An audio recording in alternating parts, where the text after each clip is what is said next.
Mga kabayan, eto breaking news. Emosyonal ang naging reaksyon ni Sara Diskaya nang ihain sa kanya ang arrest warrant kagabi ng mga tauhan ng NBI kaugnay ng 96.5 million ghost flood control project sa Davao Occidental.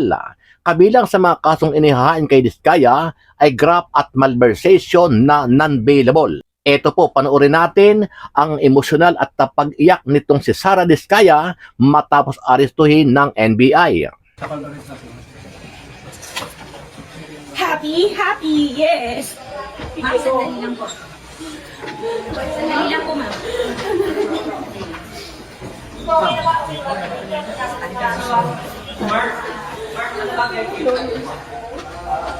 Try another way.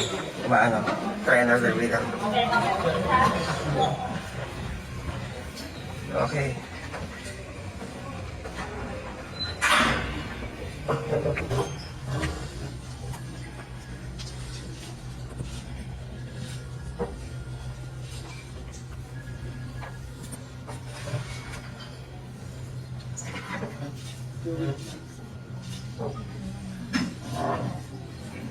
Examine first. Matatandaan na kagabi ay inanunsyo ni Pangulong Bongbong Marcos Jr. ang paglalabas ng warrant kay Diskaya at ilang opisyal ng DPWH na sangkot sa maanumalyang flood control project sa bansa. Ang kaso ni Diskaya ay non-bailable, ibig sabihin habang buhay siyang makukulong at hindi siya makakalabas kasi nga walang piyansa. Ang tanong kabayan magkakatotoo kaya ito? Gayong bilyonaryo na itong si Sara Diskaya? Yan po ang ating aabangan. Mga kababayan, magandang araw po sa inyong lahat.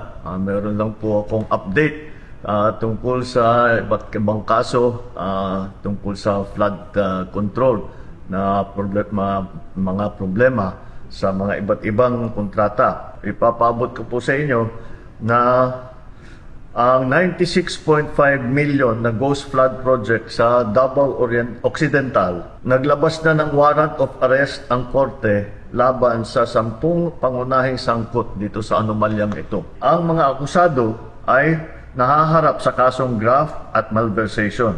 Ito pong mga kasong ito, hindi po bailable ito. Hindi pwedeng bayaran ang kanilang para sila'y makalabas sa kulungan. Kabilang na po rito si Sara Diskaya na sa kasalukuyan ay nasa kustodiya ng NBI. Bukod dito, may 8 opisyal pa ng DPWH ang nagpahayag na kagustuhan nilang sumuko.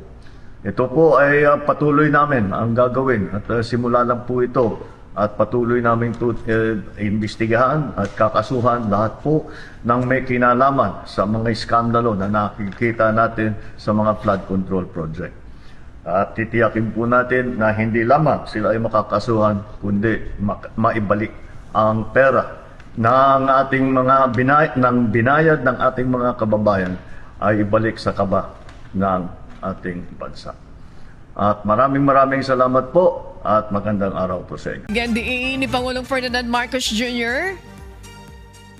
ang respeto sa konstitusyon sa mga Pilipino at sa Republika. Sinabi niya ito ng kanyang pangunahan ang panunumpa sa tungkulin ng newly promoted generals at flag officers ng Armed Forces of the Philippines o AFP at bagong graduates ng Foreign Pre-Commissioned Training Institutions sa Malacanang kahapon. Ayon kay Pangulong Marcos, mahalaga ang papel ng hukbong sandatahang lakas ng Pilipinas para ipagtanggol ang soberenya ng Pilipinas at itaguyon ang pambansang seguridad. Sinabi rin ng Pangulo na ang responsibilidad na ito ay dala rin ng mga military reservists na nagpapalakas sa kakayahan ng sandatahang lakas sa pamamagitan ng kanilang papel bilang force multiplier. Your promotion reflects a nation's confidence in your integrity and professionalism, your dedication to duty. The stars you bear shine more brightly today as constant reminders of your obligations to protect our sovereignty, to uphold our national security and safeguard the freedoms of every Filipino. Sa December 29, target Ratipikahan ng dalawang kapulungan ng Kongreso ang 6.7 trillion pesos proposed national budget para sa taong 2026. Ito rin ang petsa ng plano nilang pagsumite o pagtatransmit sa tanggapan ni Pangulong Ferdinand Marcos Jr. December 22 sana ang original target date, ngunit dahil sa parating na long holiday, kinakailangan nila itong iurong ng 1 linggo. Samantala, kampante sina Senator Sherwin Gatchalian, Chairman ng Senate Committee on Finance at House Committee on Appropriations, Representative Micaela Swansing, na walang ibibitong item si Pangulong Marcos Jr. sa naturang budget. Ipinagmalaki ng BICAM na transparent ang buong proseso ng ginawang deliberasyon sa pondo. Katunayan nito ang kauna-unahang live streaming.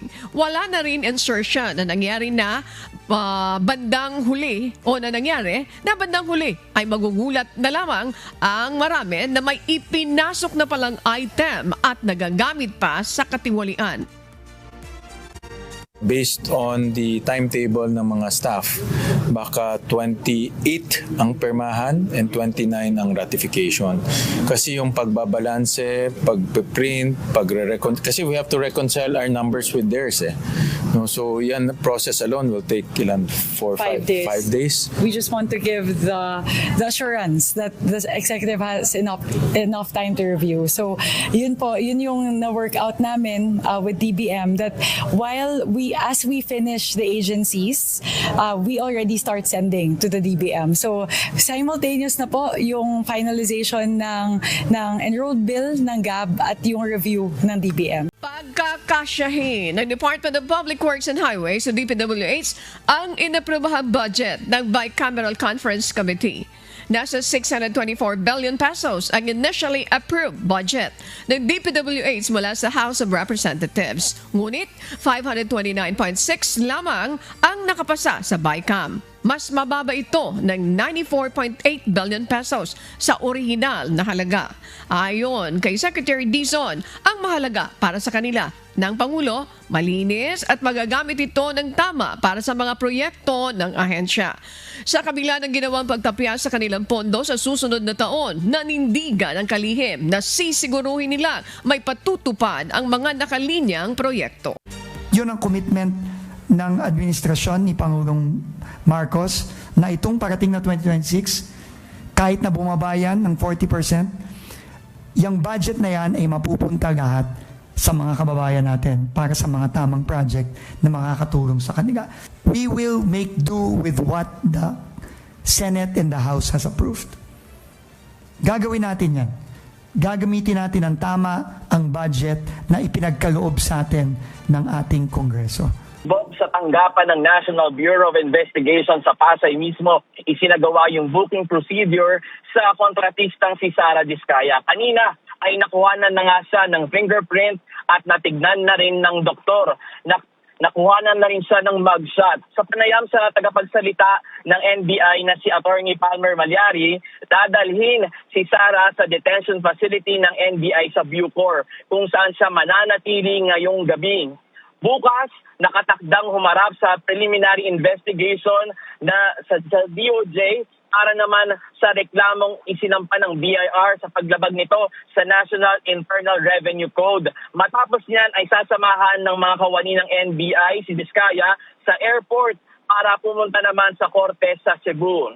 Korte ang magtutukoy kung saang detention dadalhin si Sara. Samantala, na-serve na rin doon naman sa 8 opisyal ng DPWH Davao Occidental District Engineering Office.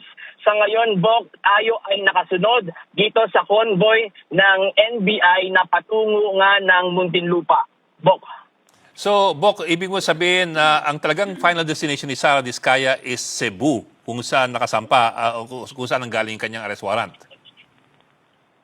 Ang sabi sa atin ng tagapagsalita ng NBI, nasa detention facility sa Cebu, pero hindi pa sigurado yan. Depende pa rin sa korte na magtutukoy kung saan siya dadalhin. Dave, anong balita? May plano ba siyang magpiyansa doon sa kanyang kaso, yung kanyang kampo, no? Doon sa kasong, may available siyang kaso, yung graft? Dalawa nga yung kasong kinakaharap ni Sara Diskaya. Isang graft at isang malversation. Sabi ng tagapagsalita ng NBI, 90,000 yung bail doon sa kaso o reklamong graft, pero non-bailable yung malversation. Sinubukan natin na humingi ng panayam dito nga kay Sara Diskaya, pero tumanggi na siyang humarap at magbigay ng panayam sa mga miyembro ng media.